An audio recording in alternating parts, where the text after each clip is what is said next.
Hello everyone, my name is Ben Horslen. I am the fiction publisher at Puffin, where I work on a whole range of children's books from young adult authors like Jennifer Niven and John Green, right down to young chapter book authors like Jeremy Strong, who writes the My Brother's Famous Bottom series, and Jeon Shabani, who's written a fabulous series recently called The Worries.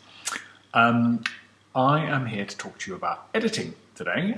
So first of all, congratulations, you have finished your first draft. I always tell my authors that's the hardest part. Getting all the words down on the page is a huge challenge, and doing it and getting to the end of it is a real accomplishment, so well done. But I'm going to tell you a little bit about what to do next. There is a wonderful saying by the late Sir Terry Pratchett, which is that the first draft is just you telling the story to yourself. And editing is the process where we move on from that and you start to refine it into something that is ready for other readers. So this is a process that's enormously personal. All authors do it differently. There are no right ways and wrong ways. You'll find the way that is best for you. But here are some tips that might help you find that perfect way of working.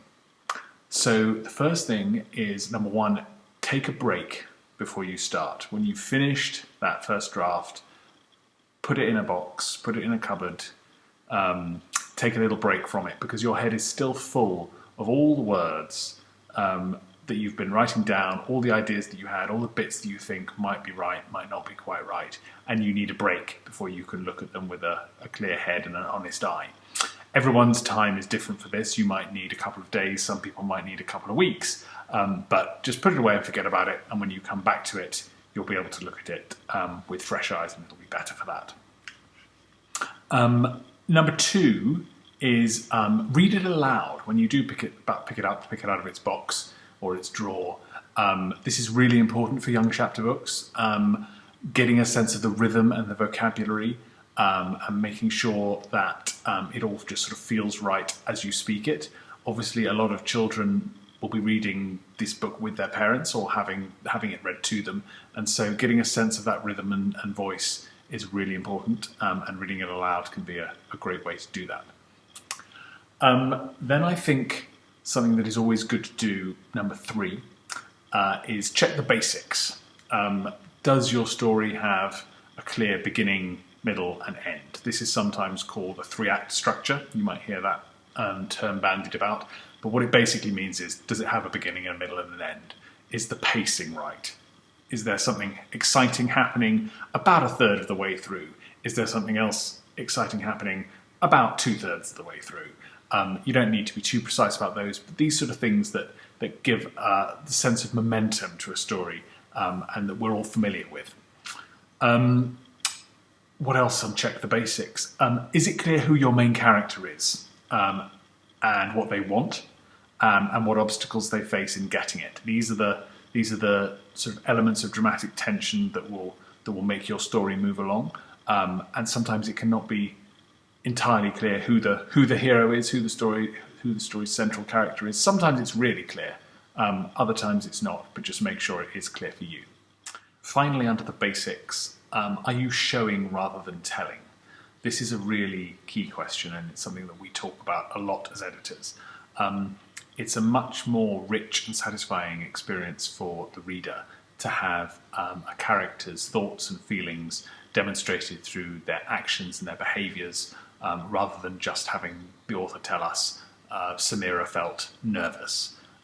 What can you do in your writing to demonstrate how she's feeling without having to literally just tell us? It's something that we look out for a lot, as I say, as editors. So you starting to look out for it early and catching it will be really helpful. My fourth tip is to get a grip on your story. And by that I mean, does your story make sense? Is it complete? Have you taken in through all the beats that you want to use to make up that story? Can you see any obvious plot holes? Those might be accidental, or they might be gaps that you left deliberately because you were as you were working, you couldn't sort of see a way to fix a particular problem or achieve a particular effect. But whatever the reason, now is the time to go back and plug those holes and make the story complete. Tip number 5, seek an outside perspective. You'll hear a lot of talk about beta readers, and these can be friends or partners or fellow writers who you get to look at your finished manuscript and give you some feedback on what's working really well, what's working less well, anything they don't understand, any characters they particularly love. It can be really, really helpful at this stage to get some fresh eyes on your story. And this sort of thing as well is particularly crucial if you are writing about characters whose backgrounds or experiences are different to your own. It's really crucial then to check that you're describing and depicting them in a way that's sensitive and accurate, and having external readers can really help to do that.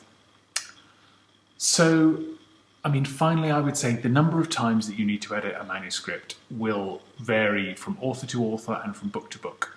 Some manuscripts are easy, some are hard, and there's really often no rhyme or reason. Sometimes the ones that you think will be easy are hard, and vice versa. But I would say probably the thing to do with this is to pay attention to your instincts. Generally, as a writer, you know if you've slightly fudged this chapter or haven't quite nailed this particular character. But when a story feels done to the author, it quite often is, at least in that draft. So pay attention and sort of be honest with yourself. And if you can honestly say, yeah, I think I've done everything I wanted to in this draft, then, as I say, there's a good chance that you will have done. I hope that's helpful. Happy editing, and very good luck with your submission for the Jericho Prize.